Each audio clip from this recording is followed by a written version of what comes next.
Euh, Le live donc démarre. Be'ezrat Hashem, Beshem Hashem Naaseh et Natzliach. Je coupe ça.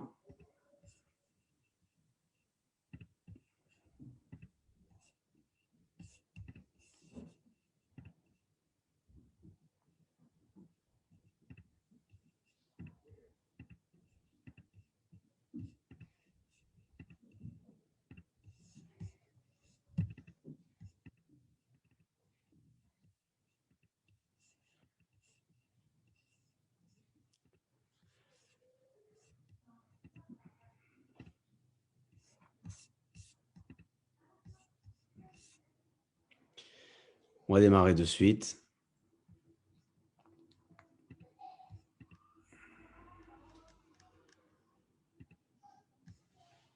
Voilà.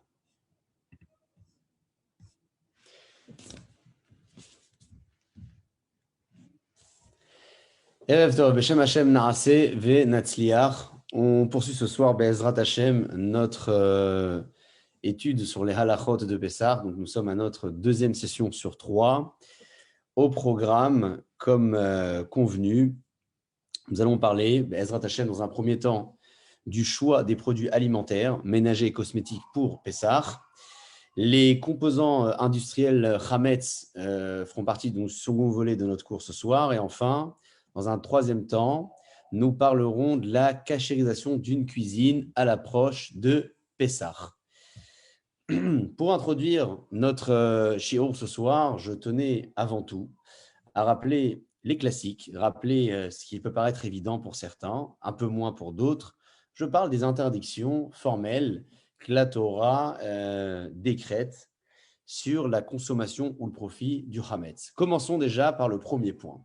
Le Hametz est assour ba'achila ou be'ana'a, interdit à la consommation et au profit durant toute la fête de Pessah et depuis le Hatzot, donc la mi-journée, la veille même de Pessah, puisqu'à cet instant, à l'époque, le Korban Pessah était préparé.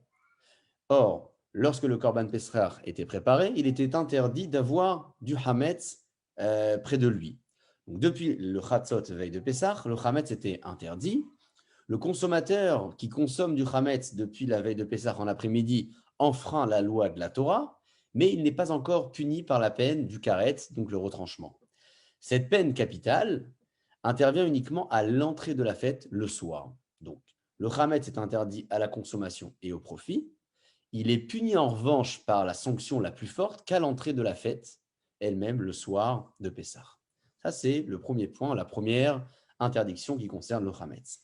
La seconde, c'est Balirae ou Balimatse, donc la seconde, la deuxième et la troisième. L'interdit d'en voir et d'en trouver. On parle bien évidemment d'un Hametz qui nous appartient et que l'on verrait ou que l'on trouverait chez soi à la maison, puisque passer devant une boulangerie et apercevoir le Hametz du boulanger pendant Pessah ne fait pas partie de cette interdiction.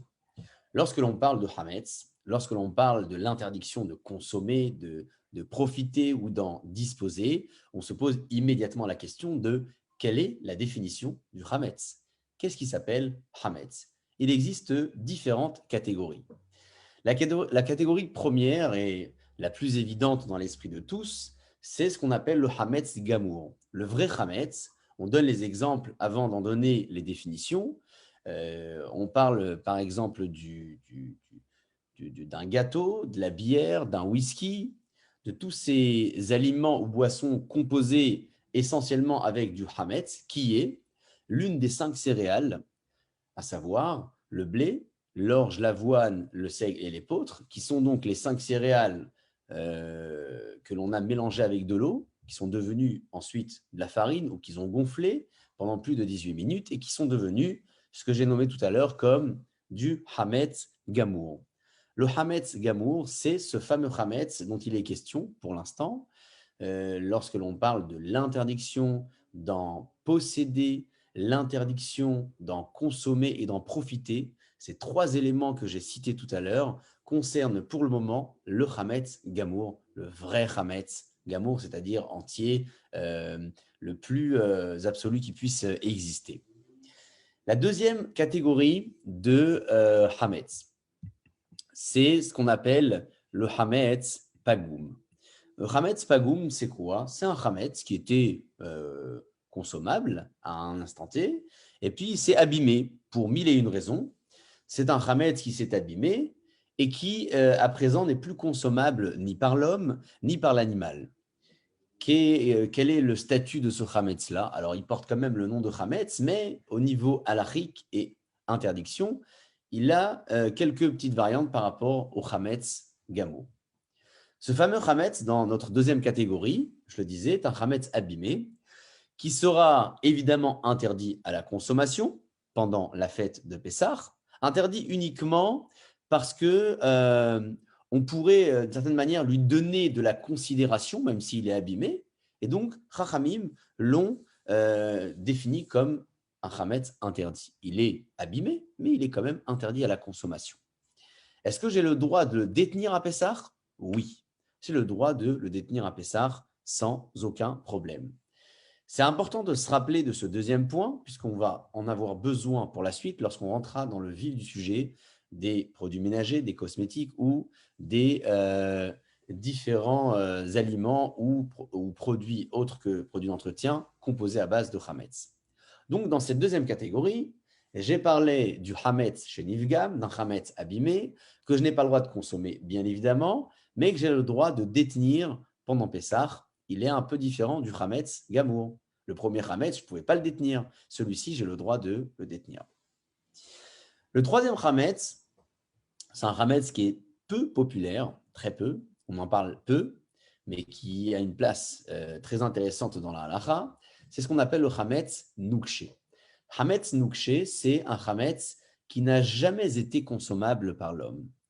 Il n'a jamais terminé son procédé de fermentation pour devenir un Hametz. Jamais.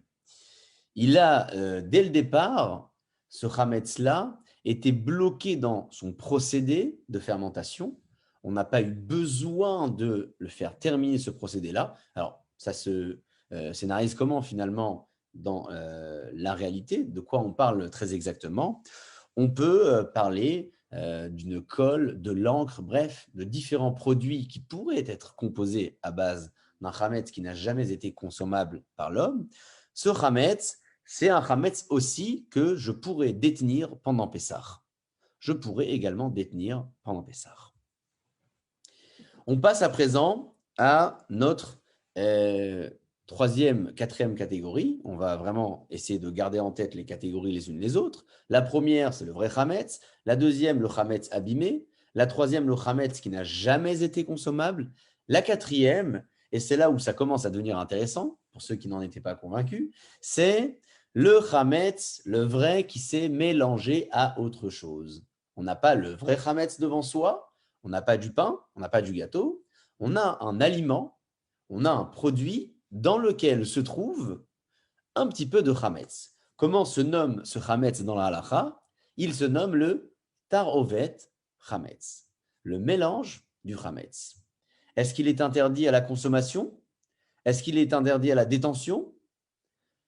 Tout dépend de la place que ce Hametz occupe dans le produit. Si c'est un composant qui est l'un parmi tant d'autres, qui n'a pas un rôle essentiel, j'y viendrai juste après pour parler de ce que c'est essentiel, alors le Hametz, qui se trouve dans le produit, s'annule par la quantité des 1,60. Ça veut dire que si il a 60 fois plus de composants que lui, le mélange est complètement interdit. Si avant Pessah, cette annulation a existé, a été réalisée, c'est-à-dire que le mélange a été fait avant Pessah, on considère que le produit dans son entité est permis, complètement permis, même à la consommation. Et pendant Pessah, je peux l'utiliser? Bien sûr, pour le public séfarade, qui considère qu'une fois que ce mélange a été annulé, il ne se réveille pas, je donne vraiment les termes de la halacha, pendant la fête de Pessah. Annuler une fois, annuler toujours. Comme ça, les décisionnaires séfarades considèrent, pour la majorité d'entre eux, même ceux qui ne seraient pas de la tendance séfarade également le pensent, qu'un Hametz minime qui a été annulé par la force des 1/60e est annulé pour toujours et il ne se réveille pas pendant Pessah. Les Ashkénazim ne sont pas d'accord avec ça.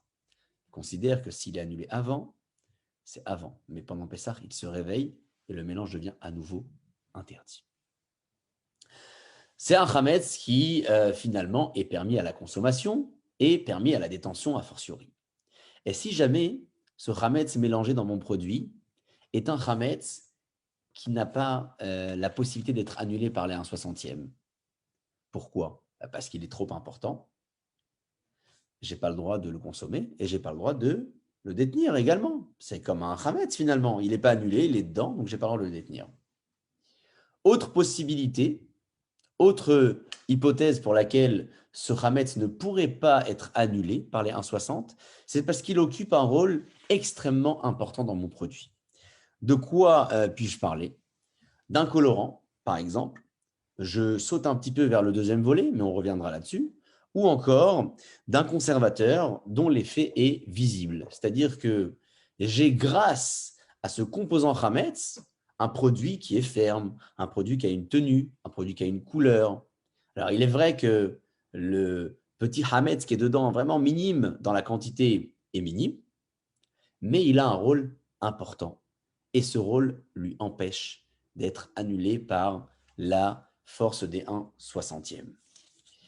Je résume donc ces différentes catégories de hametz que j'ai évoquées. C'est important d'en retenir au moins les grandes lignes. Ça nous permettra d'aborder immédiatement, dans le détail, les cas concrets des produits, des aliments que l'on pourrait ou non utiliser ou détenir pendant la fête de Pessah.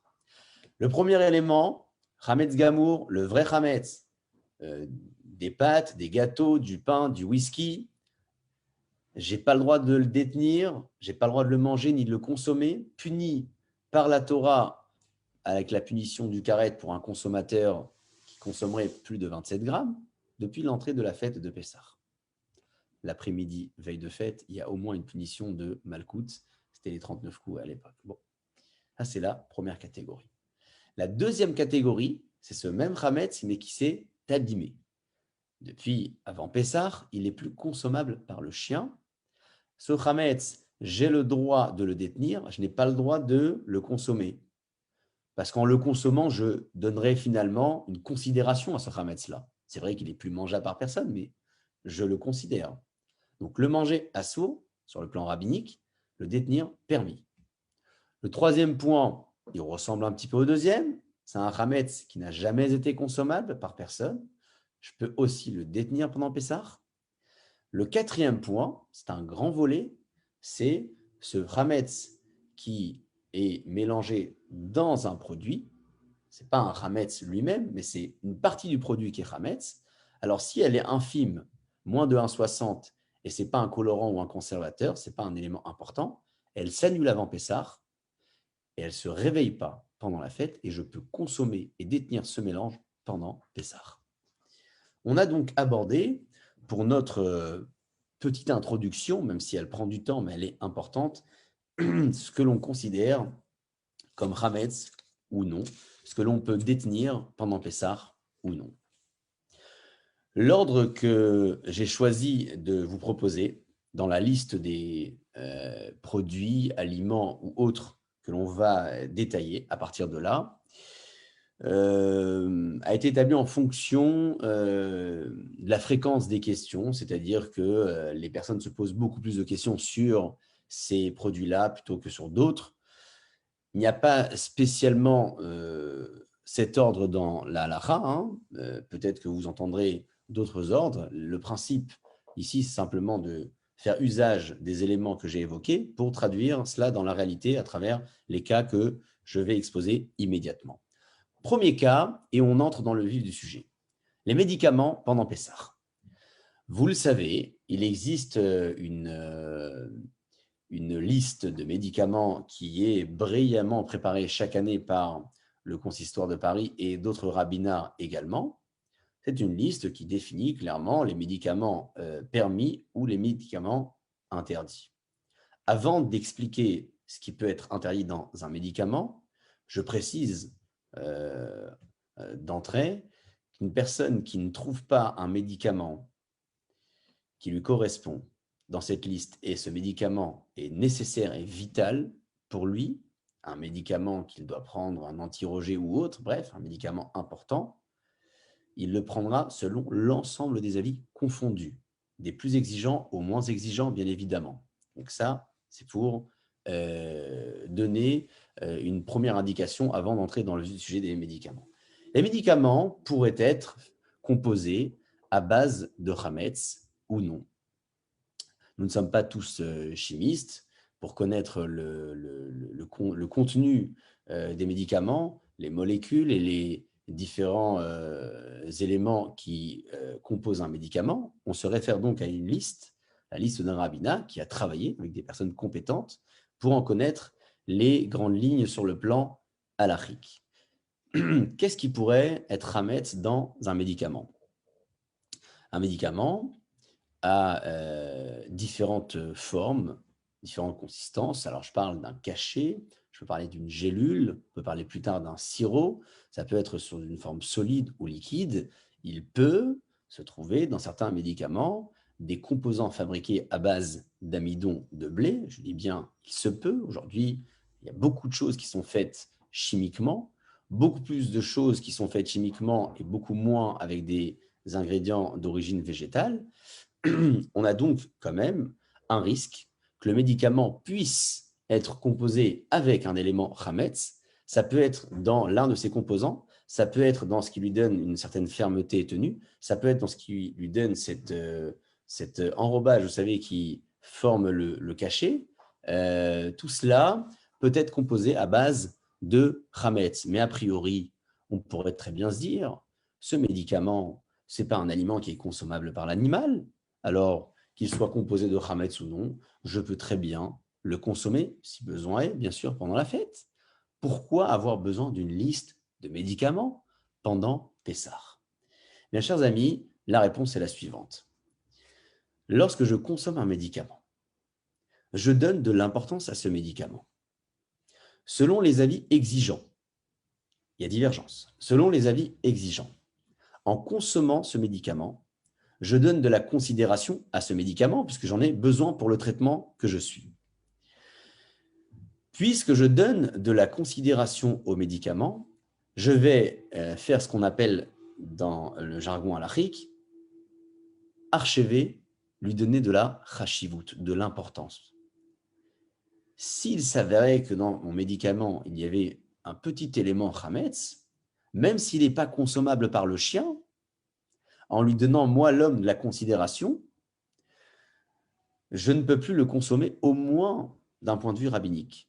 C'est ce qu'on a vu dans l'introduction quand je parlais d'un chametz abîmé. Je vous ai dit, on peut le détenir, mais pas le consommer. Les chachamim l'ont interdit parce qu'en le consommant, on lui donne de l'importance. Donc, pour notre médicament, les avis les plus exigeants considèrent qu'en consommant le médicament composé à base de chametz, je peux lui donner de la considération, et en lui donnant de la considération, j'enfreins une loi rabbinique. Je ne peux pas donc le consommer. Ça, c'est l'avis de ceux qui sont exigeants. Que pensent les tendances les plus permissives? Celles qui sont beaucoup plus indulgentes considèrent que le consommateur, le patient, le malade, celui qui avale ce médicament, ne donne pas de l'importance aux composants même Hametz qui se trouvent dans le médicament, il donne de l'importance au médicament. On le disait, au médicament, c'est-à-dire au cachet, au traitement, à ce qui va lui permettre de se guérir. Ce n'est pas l'élément X ou Y qui compose le médicament qui est valorisé plus qu'un autre pour le patient, pour le malade. Voilà pourquoi, selon les secondes tendances qui sont indulgentes, un médicament, même composé à base d'un élément Hametz, à part quelques exceptions où il y a un vrai rôle important dans l'élément Hametz pour le médicament, donc selon ces avis indulgents, on pourrait consommer un médicament même s'il est composé à base de Hametz. Cette permission-là est valable que pour les cachets solides. S'il s'agit d'un sirop, donc liquide, qui pourrait avoir un bon goût, les sirops des enfants, ou même pour adultes, les sirops pour la toux, ou pour d'autres traitements qui sont souvent aromatisés, parce qu'il faut faire passer parfois de l'amertume, et donc ils y mettent dedans pour les enfants des goûts de fraises, pour les adultes des goûts de caramel. Ces sirops-là, s'ils sont composés à base de chametz, sont des sirops très problématiques en matière d'halakha, d'après l'ensemble des avis. Pourquoi? Puisqu'il n'est plus question de dire que l'élément chametz n'est pas consommable par le chien, il est même consommable par l'homme, parce que l'homme le consomme et même l'apprécie. Et il l'est fait pour être apprécié, pour être avalé facilement. Donc, les sirops qui comprennent du chametz sont des sirops que l'on n'a pas le droit de consommer pendant Pessah. En résumé, pour les médicaments, la liste a été établie pour répondre aux besoins des plus exigeants en matière d'halakha, pour répondre à ceux qui sont de cet avis, de donner de la considération à l'élément chametz de mon médicament, et en lui donnant de la considération, je me l'interdis à la consommation, au moins sur le plan rabbinique. Ce n'est pas une exigence, ce n'est pas une obligation. Celui qui a un traitement lourd, qu'il le suive, même s'il y a ce risque, sauf si c'est un sirop. Et sirop, je reprécise, il faut y veiller. On ne consomme pas un sirop qui n'est pas sur une liste d'un certain rabbinat, que ce soit le consistoire de Paris ou d'autres rabbinats qui se respectent, puisque dans le sirop, il y a du goût. C'est fait pour être consommé par l'homme, et donc il est interdit de le consommer pendant Pessah s'il y a un risque de chametz à l'intérieur. Après avoir parlé des médicaments, on a passé donc la phase, pas la plus critique, mais l'une des plus critiques, puisqu'il y a divergence, il y a des éléments, il y a des données qui ne sont pas spécialement très connues. On peut parler à présent de tout ce que l'on pourrait avoir chez soi qui comprendrait du chametz et qui serait sujet à l'interdiction d'en détenir ou d'en faire usage. Le premier point que je voudrais citer rapidement, ce sont les ustensiles jetables.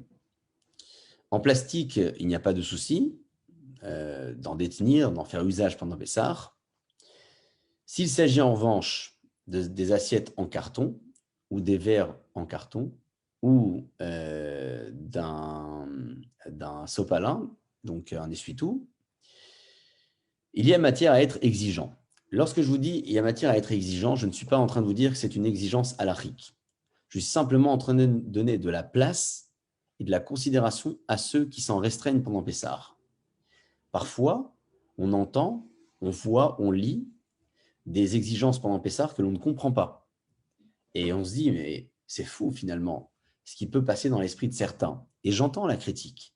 C'est pour cela que je réponds à cela en vous disant que dans ces ustensiles qui sont destinés à l'usage unique, faits de carton, il y a matière à être exigeant pendant Pessah. Pourquoi? Puisque le carton a besoin d'être rigide. Pour en faire usage, une assiette, ça doit être rigide. Un verre aussi. Et pour cela, le papier essuie-tout aussi. Et pour cela, il pourrait, donc certains fabricants, y mettre aussi des substances rametz. Lorsque je parle de substances rametz, qui se trouvent énormément dans énormément de produits, peut-être un peu plus à l'époque qu'aujourd'hui, il s'agit souvent d'un amidon fait à base de blé. Parce que l'amidon à base de maïs, c'est le maximum du légumineux, kitniyot, et ce n'est pas du chametz. Donc, pour les ustensiles jetables, la stricte halakha vous permet d'en faire usage, plastique ou carton. Les avis les plus exigeants s'en restreignent, au moins pour le carton pendant Pessah. Qu'en est-il à présent des shampoings, des savons, des parfums? Est-ce que j'ai le droit de faire usage pendant Pessah de tous les shampoings, tous les savons, tous les parfums? Est-ce que j'ai besoin de suivre une certaine recommandation? Que vous l'ayez aperçu quelque part, écrit, que vous l'ayez entendu, qu'il y ait une forme d'exigence à ce sujet, je peux le comprendre. Ce que je vous propose ce soir, c'est la stricte halakha. Ce shampoing, ce savon ou encore ce parfum qui pourrait être composé à base d'une substance chametz peuvent être détenus et utilisés pendant Pessah sans aucune restriction. Mais quel pourrait être le chametz qui se trouve à l'intérieur d'un parfum? Le parfum est composé également d'alcool. L'alcool, c'est quoi? L'alcool, vous savez qu'on peut l'obtenir de différentes manières. On peut obtenir de l'alcool à partir de très nombreuses matières premières. La plupart, ces matières premières sont d'origine végétale. Ces matières végétales contiennent du sucre. Alors, il y a différentes possibilités, fructose, saccharose, d'accord? Il y a surtout de l'amidon. Et cet amidon, on peut l'extraire également du blé, du maïs, mais on peut l'extraire du blé. En résumé, l'alcool peut être fabriqué à base de blé également, pas uniquement, heureusement d'ailleurs. Dans le parfum, il pourrait s'en trouver dans le shampoing, d'autres substances, dans le savon aussi, mais ce n'est plus consommable, ni par l'homme, ni par le chien. Donc on peut le détenir et en faire usage pendant Pessah, selon la stricte halakha. Il n'y a aucune restriction à ce sujet. Je parle du shampoing, je parle du savon, je parle du parfum, je passe donc immédiatement à ce qui suit, le dentifrice ou, pas de lien et sans aucune transition, mais je vais les mettre tous les deux dans la même catégorie, le dentifrice et le rouge à lèvres. Le dentifrice et le rouge à lèvres ont une particularité. Laquelle? Ce sont des produits cosmétiques ou d'hygiène qui peuvent être aussi composés à base de chametz. Alors, je vous dis souvent amidon de blé, mais c'est un mot presque clé dans notre shiur de ce soir, mais il y a d'autres substances qui pourraient être composées de chametz et qui se trouveraient dans notre dentifrice et notre rouge à lèvres. Et notre rouge à lèvres et le dentifrice, est-ce qu'on le consomme? Est-ce que le dentifrice est consommable? Très souvent, aujourd'hui, vous avez, pour enfants comme pour les adultes, des goûts, des saveurs, peut-être pas des saveurs, des arômes dans les dentifrices pour qu'ils soient agréables. Pour les enfants, à nouveau, on y mettra très souvent de la fraise. Pour les adultes, ce sera de la menthe. Ça le rend, d'une certaine manière, consommable, même si l'idée, c'est de le recracher lorsqu'on se brosse les dents. Même si l'idée pour une femme au moment de se maquiller, c'est de se maquiller uniquement sur les lèvres et non pas à l'intérieur de la bouche, il se peut que cette substance entre dans la bouche. Alors, elle n'entre pas de façon volontaire, on ne veut pas la consommer. C'est vrai que c'est peut-être pas toujours très très bon. Le fait est, c'est que ce rouge à lèvres, pour certains, dentifrice pour beaucoup, peuvent être consommables et peuvent entrer même inopinément dans la bouche.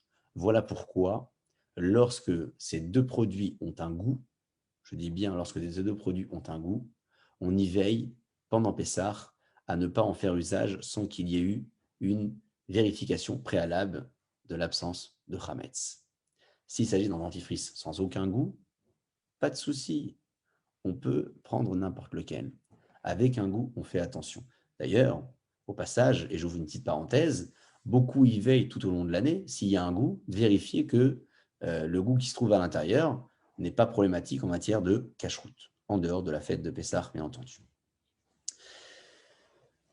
Le produit d'entretien à présent, pour aller vers la suite de nos produits d'hygiène ménager, que ce soit un produit de vaisselle, que ce soit un produit de sol, un produit de vitre, peu importe, qui soit composé au nom de chametz, selon la stricte halakha, vous n'avez pas de recommandation et d'exigence à ce sujet. Si vous avez aperçu, à nouveau, dans certaines listes, une restriction à ce sujet, sachez que pour les plus mahmerim, c'est-à-dire les plus exigeants, il pourrait peut-être tenir compte d'une substance ramette à l'intérieur qui a un rôle favorable et important et qui pourrait la rendre interdite à la détention, mais c'est une exigence vraiment de très haut niveau selon la stricte halakha. Acheter n'importe quel liquide vaisselle, n'importe quel produit d'entretien, dans la mesure où ça sent bon et ça nettoie bien, c'est le principal, que ce soit pour Pessah ou le reste de l'année, c'est OK, il n'y a pas de restriction. On parle beaucoup de produits d'entretien, cosmétiques et d'hygiène. Parlons un petit peu de produits alimentaires. Je ne pourrais pas vous donner certainement des indications sur l'ensemble des produits que contiennent nos placards, nos cuisines. Je m'arrêterai en revanche sur une liste de produits qui n'est pas exhaustive, des produits à nouveau pour lesquels vous vous êtes certainement posé la question de très nombreuses fois, année après année sans doute aussi. Si jamais vous avez un doute sur un produit que je n'ai pas évoqué, alors on peut en parler peut-être à la fin du shiur. Je me ferai le plaisir de vous éclairer si je serai en mesure de le faire, bien évidemment. Et sinon, si la question vous saisit après notre shiur, n'hésitez pas à faire appel à un rave, demander la question et vous renseigner. Il n'y a pas de question qui soit bête. Et puisqu'on n'a pas envie de mourir ignorant, alors lorsqu'on a des questions, il ne faut pas hésiter à les poser. Premier élément, premier produit alimentaire, enfin disons premier cas que je vais traiter pour notre consommation ou les produits que l'on peut ou non consommer. Les boissons. Les boissons, pour notre premier cas, je choisirai le cas du coca. Le cas du coca, c'est un cas qui est très, très populaire puisque vous l'entendez, je l'ai entendu également, le coca, c'est le même. Pensez-vous qu'ils vont changer la substance ou la composition d'une boisson aussi célèbre uniquement pour nous, si minoritaire dans la population mondiale? Combien de critiques on a entendues à ce sujet? Alors, je vais vous éclaircir très, très rapidement. Vous allez voir que ce n'est absolument pas compliqué. On a dans le coca, tout simplement, un élément essentiel qui s'appelle le caramel. D'accord? Le caramel, il peut être fabriqué à base de différentes matières premières. Vous avez une fabrication qui est faite, il me semble, pour l'ensemble des pays européens. Vous vérifierez, ce n'est pas un élément important pour notre shiur, mais peut-être en Irlande, si je ne fais pas erreur. Vous avez donc une usine qui fabrique également pour les consommateurs israéliens cette substance première du coca qui est ensuite envoyée dans les différentes usines de l'Europe ou d'Israël. Cette substance-là, ensuite, elle est mélangée avec les autres composants du coca pour en faire la boisson que vous connaissez. En résumé, le coca n'est pas fabriqué d'un bout à l'autre dans toutes les usines du monde. Il y a quelques usines qui fabriquent les substances essentielles. Ces substances essentielles vont ensuite être redistribuées dans d'autres usines qui vont faire le travail de la préparation. Pour les consommateurs en Israël, c'est une information qui vient directement du petit-fils du Rav Lando, qui a été en charge de la cache-route du coca en Israël jusqu'à la fin de sa vie, qui faisait partie de ceux qui connaissaient donc les éléments qui composaient le coca. Le caramel, pour les consommateurs israéliens, il est fait, alors c'est très intéressant, il est fait toute l'année à base de maïs. Donc, ils extraient ce sucre, cette matière sucrante à base du maïs. Et pour Pessah, ils vont travailler davantage le sucre.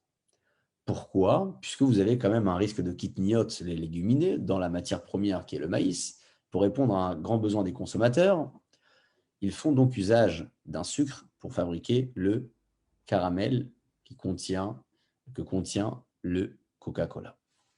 Sans faire de placement de produit, sachez que ce caramel n'est pas fabriqué en dehors de ces usines-là avec les mêmes substances. Vous pouvez avoir du caramel qui est fabriqué également à base de blé. Ce caramel-là, c'est celui que l'on pourrait avoir éventuellement dans nos coca ici en France.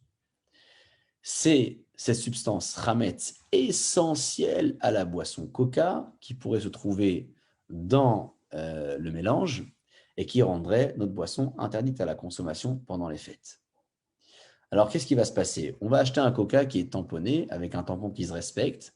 Peut-être que pas tous les rabbinats ne le tamponnent parce qu'il y a encore des traces de légumineux, c'est-à-dire kitniot. Vous savez, kitniot, on en parlera rapidement tout à l'heure, ce sont toutes ces légumineux avec lesquels on peut créer, produire de la farine, donc qui sont familiers à la farine de blé pour éviter les confusions et les mélanges, certaines communautés et courants ont pris l'habitude de ne pas en consommer. On pourrait en avoir dans le coca, voilà pourquoi pas tous les rabbinats ashkénazes comme Sfarad le tamponnent pendant la fête de Pessah. En résumé, dans le coca, on pourrait, je dis bien, je ne peux pas vous certifier que tous les coca européens sont faits à base de cette substance-là. Ce que je vous dis, c'est qu'il pourrait avoir dans nos coca une substance qui s'appelle du caramel, fabriquée à base d'un élément hametz, qui est donc le blé. Voilà pourquoi on n'achète pas le coca partout, ni avant Pessah, ni pendant Pessah.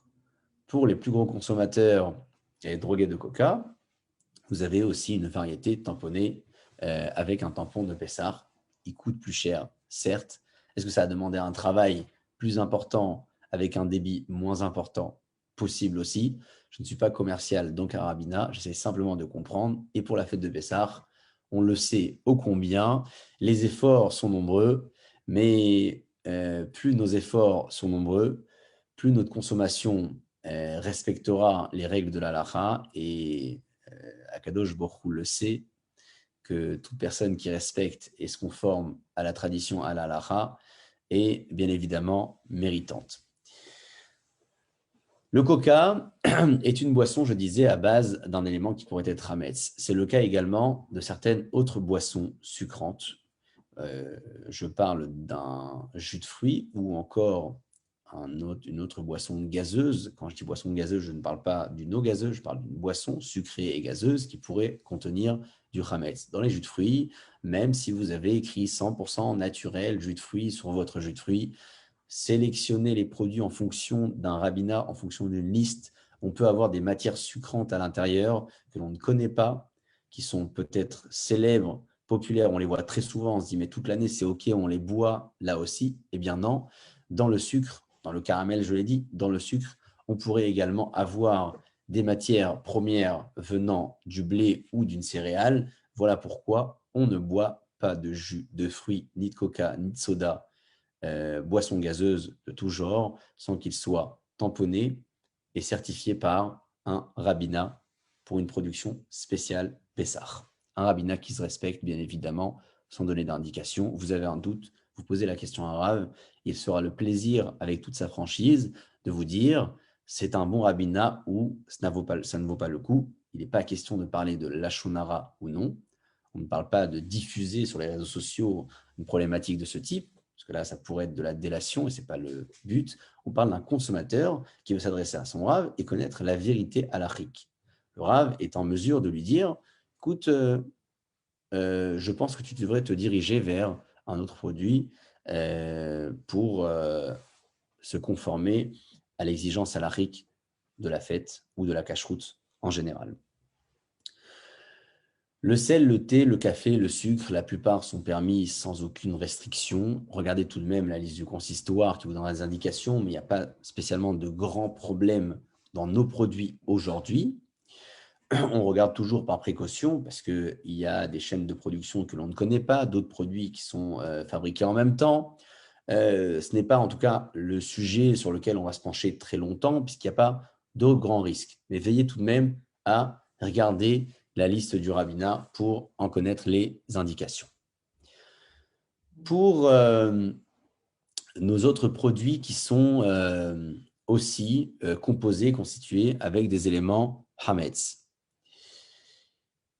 Sans donner de cas, sans donner de précision d'un produit ou d'une marque, en dehors, je dis bien, des légumes et des fruits que l'on va rincer par question d'hygiène aussi avant de les consommer, et surtout en ce moment, en dehors des poissons et des viandes non préparées, tous les autres produits que vous allez acheter et vouloir acheter pour la fête, que ce soit des boissons, que ce soit des aliments préparés industriellement, ou encore des fromages achetés avec un certificat rabbinique mention spéciale Pessah. Je répète, en dehors des fruits, des légumes, des poissons et des viandes non préparées, achetez vos autres produits industrielle ou préparation, même artisanale, uniquement si vous avez une certification de spécial Pessar venant d'un rabbinat qui se respecte. J'ai bien précisé dans les éléments que j'ai évoqués juste avant, sans parler de produits spécifiques, la viande non préparée. Pourquoi? Puisque dans la viande, vous prenez un morceau de viande, au-delà de la salaison et du nettoyage des graisses interdites, il n'y a pas eu de travail. Donc tout naturellement, c'est permis pour Pessah, même si vous n'avez pas la mention sur le paquet. Ils le mettent toute l'année dans les fromages pour la plupart, ils le mettent toute l'année dans les vins pour la plupart, ils le mettent sur les viandes également pour la plupart, mais compte tenu du fait, et c'est une hypothèse, que certains rabbinats produisent tout au long de l'année aussi des préparations de viande, des boulettes, des merguez, des saucisses, qui ne sont pas naturellement permises pour Pessah, étant donné qu'elles contiennent parfois des éléments chametz, comme de l'amidon, de la farine, bref, ce qui peut leur donner de la tenue. Peut-être que ces rabbinats font le choix d'avoir un tampon commun sur leurs produits toute l'année, ils ne mettent pas Pessah, parce qu'il y a effectivement dans leur variété des produits qui ne sont pas permis à Pessah. Donc on retient bien, lorsque l'on achète ces produits pendant Pessah, en dehors des poissons cachers, évidemment, mais ça c'est toute l'année, viande aussi, fruits et légumes, on vérifie tous les autres produits manufacturés qui soient certifiés ou sur la liste d'un rabbinat ou avec un tampon présent sur l'emballage. Les composants Hametz qui pourraient se trouver, c'était notre second volet, que j'ai beaucoup intégré dans le premier volet, vous l'avez sans doute remarqué. Ce sont, je disais, pour certaines préparations, il s'agit d'un colorant, il s'agit d'un conservateur, il s'agit de l'amidon de blé, il s'agit d'un alcool de blé, il s'agit en fait de tout ce qui a été préparé à base de l'une des 5 céréales que j'ai citées tout à l'heure, à savoir, je reprends, blé, orge, avoine, épeautre, seigle. On en a fait un composant de médicament, on en a fait un conservateur d'un produit, un additif, bref, toutes sortes d'ingrédients qui peuvent se trouver dans nos produits d'entretien. On n'a pas été exigeant, produits d'hygiène, cosmétiques ou alimentaires. Ce sont ces éléments-là qui sont considérés comme parfois du hametz réel. On arrive à la fin de notre second volet. J'ai parlé depuis tout à l'heure, vous l'avez remarqué, de tout ce que la halakha m'exige ou ne m'exige pas. J'ai peu parlé de tradition. J'entends par le mot tradition, pas simplement tradition, puisqu'il y a des traditions qui n'ont pas beaucoup de place dans la halakha. Je parle d'une bonne tradition, d'un bon minhag, un minhag qui se respecte. J'en cite quelques-uns ce soir et je tiens à le faire. Pourquoi? Puisqu'il y a une très grande variété de coutumes. Ça peut être une divergence parfois entre les courants tunisiens, marocains, algériens. Je ne défends la cause de personne. Ce que je dis, c'est que le minhag de chacun doit être respecté. Et si d'autres consomment et moi je ne consomme pas, je ne peux pas les considérer comme des consommateurs qui transgressent la loi. Et je ne peux pas, moi qui ne consomme pas, me considérer comme quelqu'un qui se conforme un peu mieux que l'autre à la halakha. Pourquoi? Puisqu'il n'est pas question ici d'exigence, il est question ici de tradition. Et la tradition, elle fait beaucoup partie des origines, c'est souvent ancestral, et c'est extrêmement important de la respecter. Une personne qui veut se défaire d'une tradition qui n'est pas une exigence halakhique doit s'en défaire devant 3 personnes. Comme un vœu qui aurait été formulé, que l'on souhaiterait annuler, on annule devant 3 personnes en expliquant la raison de notre décision. C'est le même principe pour une tradition, un minhag, puisqu'on l'a respecté à plus de 3 reprises, il devient comme un vœu. Si l'on veut s'en défaire, on doit passer donc devant ces 3 personnes. Après, ça va dans le détail. Une femme ashkénaze qui s'est mariée avec un homme séfarade, un homme ashkénaze qui épouse une femme séfarade, la femme qui suit la tendance du mari, est-ce qu'elle doit s'en défaire ou non? C'est un sujet qui peut être traité ultérieurement. La liste des traditions est aussi une liste qui n'est pas exhaustive. J'en cite quelques-unes d'entre elles, les plus populaires. Je parle par exemple de la consommation de certaines épices que beaucoup évitent, puisqu'il y avait des mélanges avec des farines. On peut parler également de la restriction qui concerne le riz, qui était commercialisé chez les épiciers dans des grands sacs de jute avec souvent les mêmes pelles qui passaient d'un sac à l'autre. Une graine de blé dans un plat de riz, souvenez-vous, on l'a dit dans l'introduction, pendant Pessah, il n'y a pas d'annulation. C'est toute la marmite qui devient interdite à la consommation. On a été très, très exigeant pendant la fête. Il n'y a pas d'annulation. Pourquoi? Puisqu'on a vu que la Torah aussi a été exigeante. C'est la première fois que la Torah nous interdit même la détention, le profit, la détention d'un aliment interdit. Donc, si la Torah est très exigeante, la halakha l'est également. Interdit l'annulation pendant la fête. Plus encore, le pain, le chametz, on y est attaché toute l'année. C'est dur de s'en détacher. Alors, pour s'en détacher réellement, la halakha est très stricte. Elle interdit tout mélange, même infime. Plus que cela encore, pour le troisième point, ce chametz sera permis après la fête de Pessah. Ce qui est permis ultérieurement, et lorsqu'il est interdit pour le moment, il est interdit à fond. Voilà pourquoi il n'y a pas d'annulation de possible. Donc le riz, beaucoup n'en consomment pas pour cette raison-là. Ceux qui en consomment, les Tunisiens en général, et d'autres aussi, le vérifient à plusieurs reprises, vérifient, même si c'est plus dans les sacs de jute, on achète vraiment les emballages dans les magasins, préparés en usine. On peut avoir des chaînes de production qui préparent du blé et du riz. On peut aussi avoir ce risque-là. Vous le savez, il y a beaucoup d'autres produits qu'on vérifie toute l'année parce qu'ils sont d'hygiène, les lentilles et autres, on pourrait trouver des petits cailloux, d'autres graines, d'autres substances. Là, c'est Pessah, on ne peut pas s'amuser avec le feu. On vérifie bien, même pour les consommateurs de riz.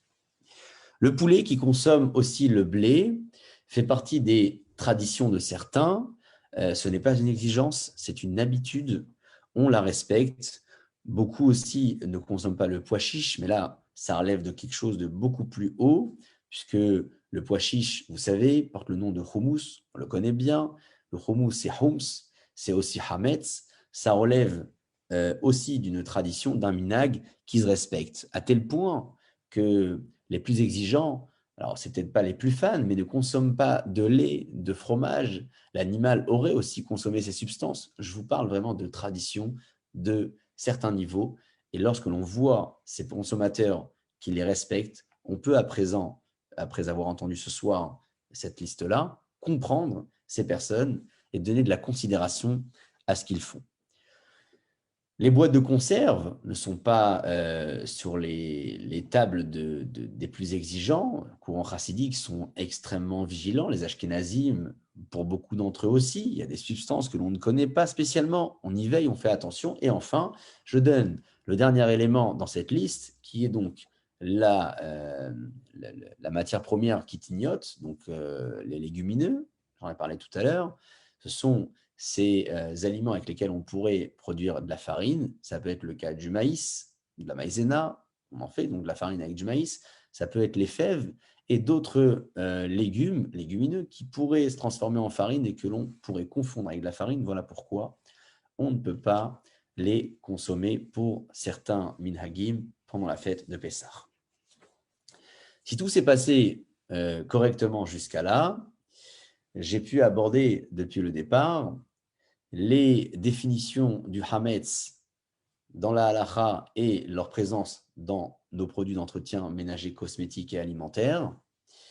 Dans le second volet, j'ai parlé rapidement des colorants et substances hametz que j'avais déjà intégrés dans le premier volet.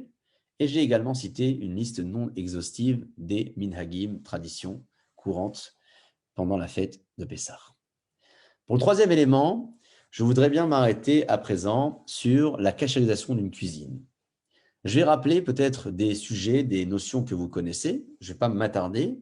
J'ai une liste devant moi de matériaux, ustensiles de cuisine ou machines que l'on pourrait ou non cachériser et comment et dans quelles conditions. Vous avez, Baruch Hashem, aujourd'hui des listes extraordinaires préparées en synthèse sur tout ce qui est possible ou non dans la cachérisation. Je me devais quand même d'en rappeler les grandes lignes pour le plaisir de nous tous ce soir. Tout ce qui est fait à base d'inox, d'or et d'argent, donc de fer, peut être cachérisé avec ce qu'on appelle l'eau chaude, agala bérotrine, pour donner l'indication en matière d'halakha. Vous avez des assiettes, vous avez des couverts, des casseroles, des bols qui ont été au contact du hametz à chaud, qu'ils soient faits d'or, d'argent ou d'inox de fer, vous pouvez les cachériser. Avant de les cachériser, il faut les nettoyer. S'il y a des poignées, même les dévisser, il y a des interstices, il y a des endroits où les résidus y entrent. On cachère une casserole, on y fait chauffer de l'eau jusqu'à débordement, ou on la trempe dans une casserole plus grande qu'elle, dans laquelle l'eau a été bouillie, et on la cachérise ainsi. Une fois que ces ustensiles ont été cachérisés, on les rince à l'eau froide. Ce n'est pas une obligation de rincer à l'eau froide, c'est une bonne précaution, puisque normalement, on a cachérisé nos vaisselles quand le chametz n'était pas encore interdit. Or, le rinçage consiste en quoi? Il consiste justement à freiner le procédé de chaleur. Parce que si on estime qu'en ébouillantant nos casseroles, le chametz va sortir, si on laisse la chaleur sur la casserole, le chametz va re-rentrer. Voilà pourquoi on freine le procédé avec de l'eau froide et le chametz donc ne rentrera pas. Mais ça, ce n'est pas une exigence puisqu'on a cachérisé nos vaisselles quand le chametz n'était pas encore interdit. Les poêles, si l'on a utilisé une poêle avec du hametz, mais en faisant usage de la poêle avec de l'huile, de la friture, ça peut être d'un beignet ou autre, vous pouvez la cachériser aussi avec le procédé de l'eau chaude que vous faites bouillir dedans à débordement, ou vous la trempez elle-même dans une longue casserole. Si c'est une poêle, en revanche, que vous avez utilisée au contact du hametz directement, sans huile, une crêpière ou une poêle à crêpes, il y a de la farine dans les crêpes, vous devez vous en passer pour la fête de Pessah, puisque vous ne pourrez pas la cachériser. Toutes les vaisselles en verre, que ce soit des verres ou que ce soit des assiettes, des pyrex, bref, des plats, des bols propres, sans rayures profondes, vous pouvez les nettoyer correctement et en faire usage pendant Pessah pour les Sfaradim, qui considèrent que le verre est une matière qui n'absorbe pas. Je précise qu'ils n'ont pas de rayures profondes. Dans les assiettes, on coupe avec couteau, fourchette, on peut laisser des traces, il y a des choses qui y entrent. Bon, si c'est en bon état, vous pouvez les garder à Pessah sans avoir besoin de les cachériser. Un nettoyage suffit. La plata de Shabbat, si on l'a recouvert toute l'année avec de l'aluminium, on change l'aluminium, on le change plusieurs fois d'ailleurs par année, mais on le change pour Pessah. Certains exigent tout de même de verser de l'eau chaude dessus pour la cachériser. Une bouilloire qui a été utilisée sans chametz n'a pas besoin d'être cachérisée. Un bon nettoyage suffit. Ça peut être une bouilloire classique en plastique ou même un kumkum de Shabbat. Si en revanche, vous avez utilisé cette bouilloire peut-être pour un plan de secours, vous avez fait cuire à l'intérieur des pâtes ou une substance ramesse, vous ne pouvez pas la cachériser. La même chose pour un kumkum de Shabbat, vous avez déposé des chalotes à chauffer au-dessus, c'est très compliqué à cachériser, vous l'évitez. Si ça n'a pas été au contact d'un chametz, nettoyez-les bien, utilisez pendant Pessah. Les éviers, en inox, vous pouvez les cachériser en y versant de l'eau chaude de la bouilloire. Pas besoin que le bouton de la bouilloire soit encore appuyé. Pourquoi? Puisque l'eau que l'on va mettre dans notre évier, c'est de l'eau du robinet en général, ou peut-être l'eau de la marmite de pâte que l'on a versée. Donc c'est Irouï Klérichon. C'est une chaleur qui n'est pas sur le feu, c'est une chaleur qui provient d'un ustensile du feu. Cette chaleur correspond à la chaleur de l'eau qui a bouilli dans la bouilloire. Or, pour cachériser, il faut faire usage d'une température similaire à celle qui a été utilisée pendant le contact du hametz. Je verse de l'eau chaude sur mon évier, sur la robinetterie, et ensuite un coup d'eau froide. J'ai cachérisé tout cela avant Pessah. Si l'évier est en granit, en porcelaine, bref, d'autres matériaux non cachérisables, je dois le recouvrir intégralement et mettre un petit filet au fond pour ne pas poser mes vaisselles de Pessah dessus directement. La grille du barbecue, est-ce que j'ai besoin de la cachériser? Ça revient à notre volet précédent. Si vous avez fait cuire de la viande dessus uniquement, viande, poulet, aucune préparation, vous pouvez l'utiliser à Pessah. Petit nettoyage suffit quand même. Si en revanche, vous avez fait cuire dessus des merguez, des saucisses, bref, des boulettes de viande, kefta, et vous aurez peut-être mis dedans de la farine ou le boucher, sans même que vous le sachiez, vous devez la cachériser avec un liboun. C'est compliqué, c'est avec le chalumeau jusqu'à l'apparition d'étincelles.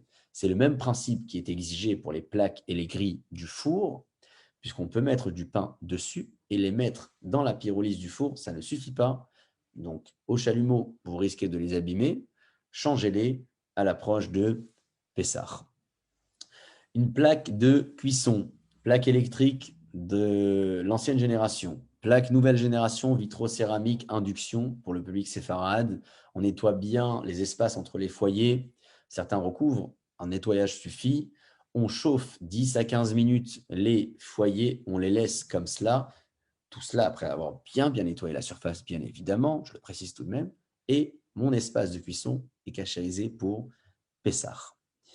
Les grilles, pour ceux qui ont les plaques de cuisson ancienne génération, les grilles, vous n'avez pas mis de chametz directement dessus, alors avec l'eau chaude, ça suffit pour les cachériser. Si vous avez mis vraiment du chametz dessus, il faut le chalumeau pour les cachériser ou bien les recouvrir entièrement d'aluminium. Le lave-vaisselle, les avis permissifs tolèrent de le nettoyer à fond et correctement et de le faire tourner un programme à vide à température maximale pour l'utiliser ensuite à Pessah. Je ne vous cache pas que c'est une permission qui est délicate.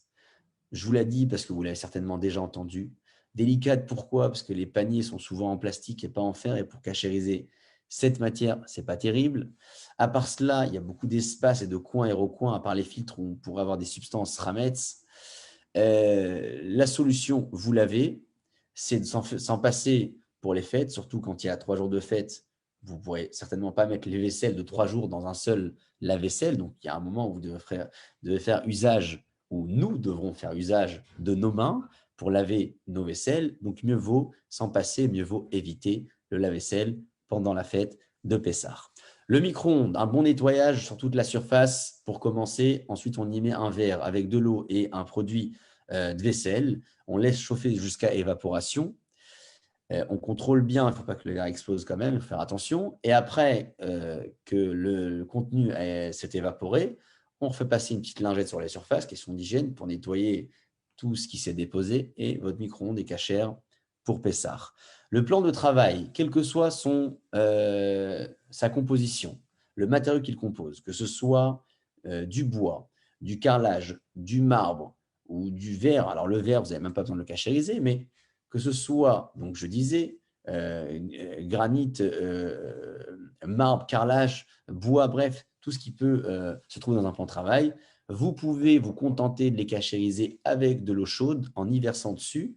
Vous faites attention à vos joints, faites attention aussi dans les plans de travail qui sont composés de plusieurs éléments, surtout quand il y a un angle, parce qu'il y a des joints, il y a des espaces où l'eau peut y rentrer. Ça, ce n'est pas une question de cachérisation, mais c'est une précaution pour ne pas que vous finissiez par vous dire ma cachérisation, elle m'a abîmé ma cuisine. Non, on vous a donné les indications, vous y faites attention, peut-être mettez une petite serviette au niveau des espaces où il y a les joints entre deux éléments de plan de travail, comme ça l'eau n'y entre pas, si jamais le joint ne supporte pas le chaud.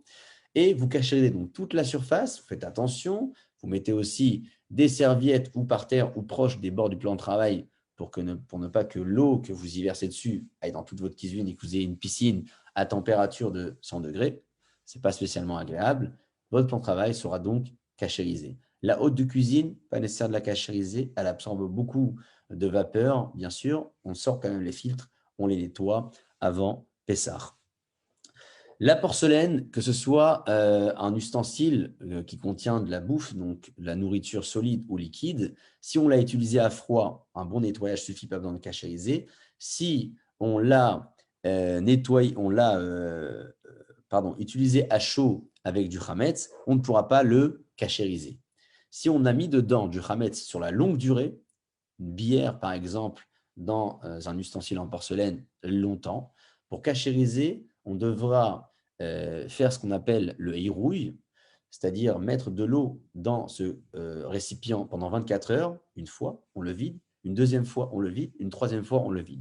3 fois 24 heures avec de l'eau froide dedans, et ça cachérise la porcelaine utilisée avec du hametz à froid à longue durée. Frigidaire, congélateur, nettoyage suffit. Certains vont même mettre des petits tapis pour Pessar dessus, mais vous n'avez pas besoin de cela.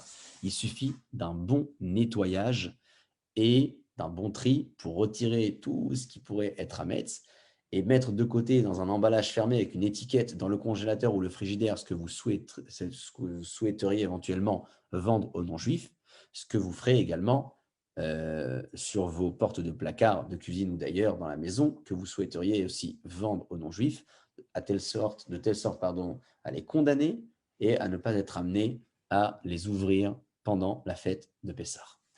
Voilà, chers amis, les 3 volets ont été abordés. Les éléments que j'ai évoqués sont les éléments les plus essentiels en matière d'halakha. Les cas que j'ai évoqués, ce sont les cas posés les plus fréquemment, que ce soit en matière de produits, de composants ou encore de sujets de cachérisation.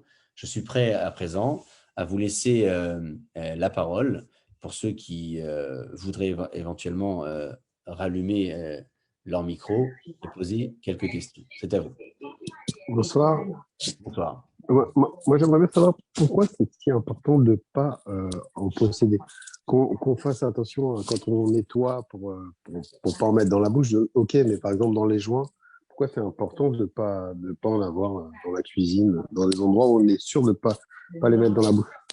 Alors pourquoi? Parce que pendant l'année, on peut être amené à poser de la nourriture chaude sur notre plan de travail. Je peux parler d'un pain, d'un gâteau ou d'une marmite qui contenait un élément chametz et ça a coulé un petit peu dessus. Or, pendant la fête de Pessah, on peut faire aussi la même erreur. Quand je dis erreur, c'est pas erreur de cache-route, mais de poser par inadvertance un élément de consommation alimentaire à chaud dans le D'accord. travail. Et donc, bien évidemment que c'est exigeant de cache-route, mais le risque est là. On a posé du chametz à chaud, on a posé de la matzah, de l'aliment Pessah à chaud dessus. Il faut que la surface soit nettoyée pour cela. D'accord. Merci. Visiblement, vos micros sont tous éteints. C'est que le cours a été très clair. Baruch Hashem, je suis ravi. Il n'y a pas d'autres questions?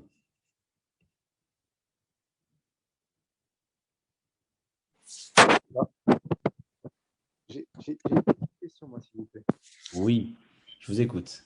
Alors, sur la plata, c'est la plata dont il s'agit, si pendant l'année, on pose par exemple des chalotes chaudes, sans papier d'alu, D'accord. est-ce qu'il me suffirait de la recouvrir pendant Pessah avec un papier d'alu pour pouvoir l'utiliser? Enfin, en l'ayant lavé.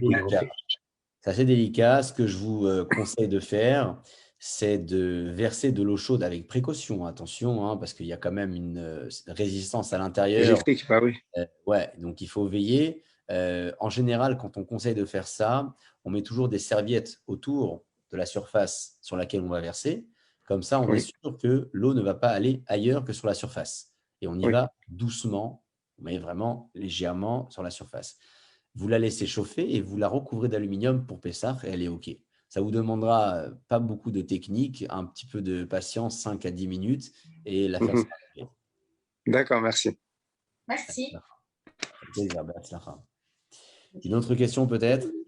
Oui, bonsoir Rav. Bonsoir. Alors, je ne sais pas si vous allez voir à peu près de quoi je parle. Il y a des sortes de blenders à soupe en verre qui cuisent les légumes et qui font automatiquement ensuite la soupe. Là, je parle plutôt pour les bébés. Étant donné que c'est du verre, en tant que séfarade, j'ai rien à faire du tout. Même la lame, parce qu'au fond, il y a déjà la lame intégrée dans ce genre de blender. Alors, la lame, le problème, c'est que la lame est en fer.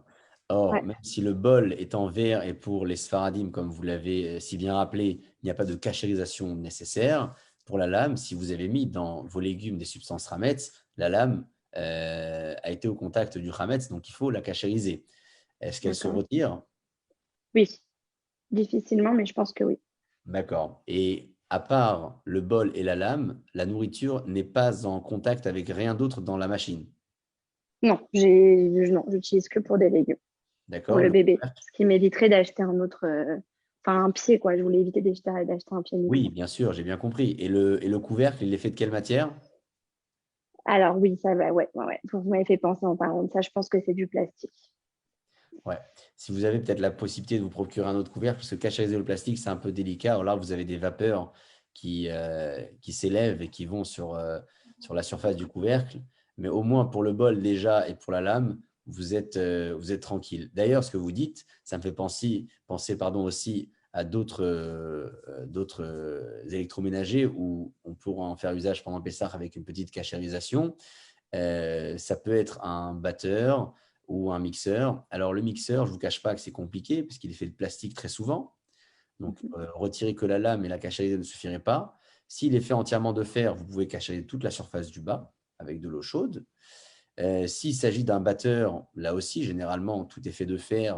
Donc, vous avez que la machine, le moteur en plastique, ce n'est pas bien grave, mais vous pourrez retirer les deux tiges du batteur et les cachériser indépendamment, ou vous en procurez d'autres si vous le souhaitez. En tout cas, c'est faisable.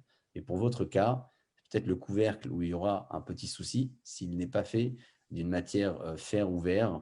Le plastique, c'est un peu délicat. Essayez de voir si vous pouvez vous en procurer un autre. Sinon, on pourra peut-être ultérieurement vous proposer une autre solution. D'accord, merci beaucoup. Yoshua, tout de suite. Oui, Allô? oui, je vous écoute. Environ, Je vous écoute. vous avez pas, vous avez parlé des aliments qu'on peut prendre sans recherche pendant la fête des Pessah. Vous avez parlé notamment des aliments comment dire, des poissons, des légumes ou des fruits, de la viande. Mais vous n'avez pas parlé des eaux minérales. Des eaux minérales gazeuses. Parce que les eaux minérales, C'est volontaire. je pense qu'il n'y a pas de problème. Bon, C'est les volontaire, eaux oui, c'est minérales volontaire. gazeuses, J'ai Les eaux pas parlé minérales gazeuses. volontairement. J'ai pas parlé volontairement parce que vous avez la liste qui les référence, mais les eaux donc n'ont pas de problème. Je ne parle pas des eaux aromatisées, bien sûr.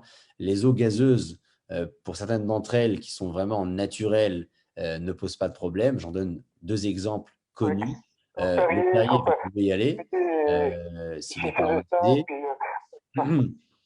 Perrier, c'est OK. Pellegrino, c'est OK. Pour les autres, vérifiez. Aromatisé, non. Les Aromatisé, naturels, non. oui. Aromatisé comme ça sur le pied levé, je ne pourrais pas vous le dire. En tout cas, sans connaître le produit et les composants et sans avoir Je vérifié. ne pense pas. Si c'est de Que les l'eau naturels, naturelle gazeuse, comme le Perrier ou Saint-Pellegrino et d'autres, mais à vérifier, au moins je vous donne deux indications. Celles-ci sont OK pendant Pessah. ouais. Une autre question Bonjour, peut-être? Bonsoir. j'ai une petite question. Je voudrais savoir comment on fait dans le cas où on a une friteuse. Est-ce qu'on peut la cachériser ou il faut la changer?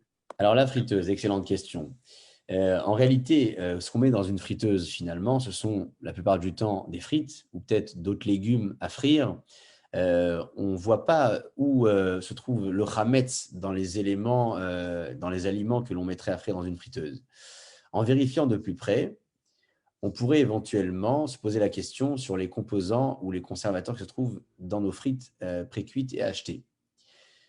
Vous dire que telle ou telle marque met du chametz, je ne vous le dirai pas, puisqu'il faut vérifier. Vous dire qu'il y a un risque, oui, ça je peux vous le dire. Est-ce que vous avez la certitude de n'avoir fait à l'intérieur que des légumes, que de la pomme de terre faite maison pour avoir des vraies frites et non pas des frites achetées? Si c'est le cas, vous n'avez même pas besoin de la cachériser, votre friteuse. Un bon nettoyage suffit, parce que vous avez peut-être touché des miettes du chametz sur le plan de travail, la cuisine.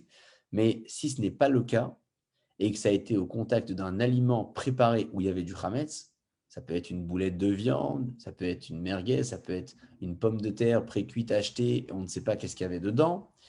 Dans ce cas-là, pour la cachériser, il faudra faire ce que j'ai dit tout à l'heure pour la poêle, c'est-à-dire y verser dessus de l'eau chaude entièrement sur toute la friteuse, la surface donc de cuisson, pour la cachériser.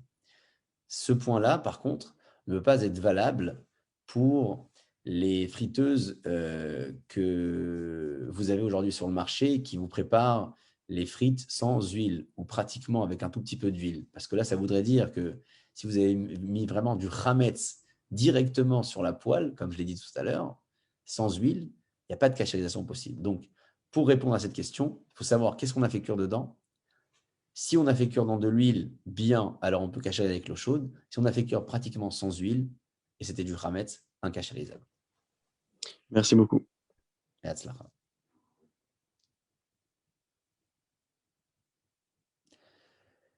Hazaku Baruch Kol HaKavod Lachem. Je conclus ce deuxième shiur sur les Ilchot de Pessah déjà en vous remerciant de votre présence parce que l'échange est toujours très intéressant et enrichissant lorsqu'il est partagé avec un certain nombre de personnes. N'hésitez pas à consulter un Rav si vous avez une question qui n'a pas été évoquée ici ce soir. N'hésitez pas à fouiller de vous-même sur les substances, les composants. Vous avez un doute, il faut rechercher, il faut parfois approfondir.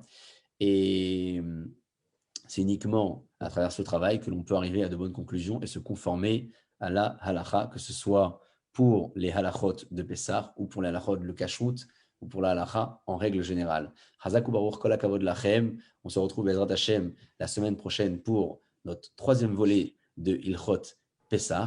On parlera dans cette troisième phase de la soirée du Seder de Pessah, ce que l'on doit consommer et combien on doit consommer, dans quel ordre et comment ça fonctionne réellement, comment ça se déroule, avec la halacha d'un côté, le minhag, la tradition d'un autre, pour notre troisième échange qui sera prévu, Bezrat Hashem, mercredi prochain à la même heure. Baruch Adonai Le'olam, Amen.